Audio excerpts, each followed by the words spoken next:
Titanic की आखिरी लड़की, एक लंबी डरावनी हॉरर कहानी। साल 1912।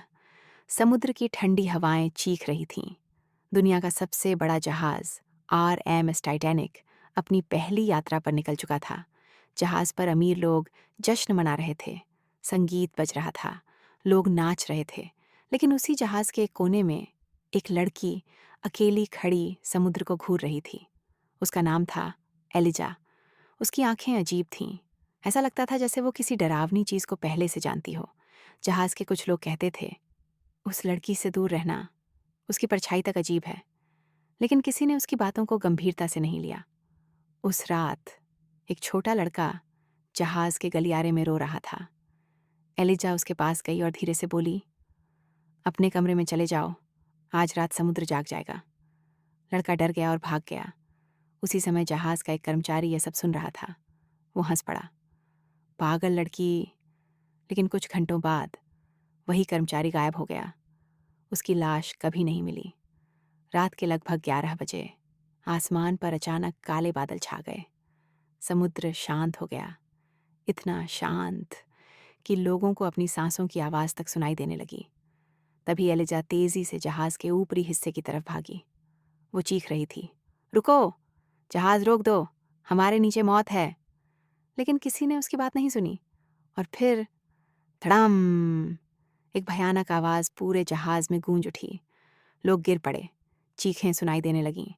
जहाज बर्फ के विशाल पहाड़ से टकरा चुका था। चारों तरफ अफरा तफरी मच गई। और तभी कुछ लोगों ने देखा, एलिजा जहाज के उस हिस्से में खड़ी थी जहां पानी भर रहा था, लेकिन उसके कपड़े सूखे थे।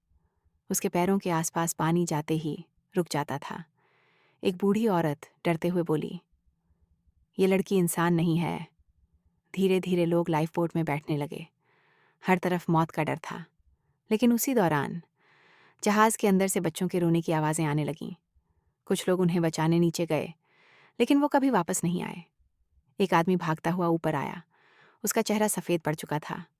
वो कांपते हुए बोला, नीचे नीचे पानी में लोग खड़े हैं, लेकिन वो डूबे हुए लोग हैं। सब लोग डर गए। एलिजा धीरे धीरे जहाज के बीचों बीच पहुंची। उसने समुद्र की तरफ देखा और अचानक उसकी आंखें पूरी काली हो गईं। ठंडी हवा पूरे जहाज में फैल गई। लाइट्स टिमटिमाने लगीं। फिर समुद्र से आवाज़ आई, एलिजा। लोगों ने साफ सुना, जैसे कोई गहराई से उसे बुला रहा हो। एक आदमी ने हिम्मत करके पूछा, तुम कौन हो? एलिजा मुस्कुराई, लेकिन उसकी मुस्कान इंसानों जैसी नहीं थी। वो बोली, मैं आखिरी यात्री हूँ। मैं हर उस जहाज़ पर आती हूँ जो मौत लेकर चलता है।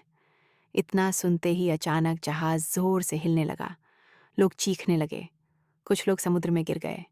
और तभी सबने देखा, समुद्र के अंदर सैकड़ों चेहरे दिखाई दे रहे थे।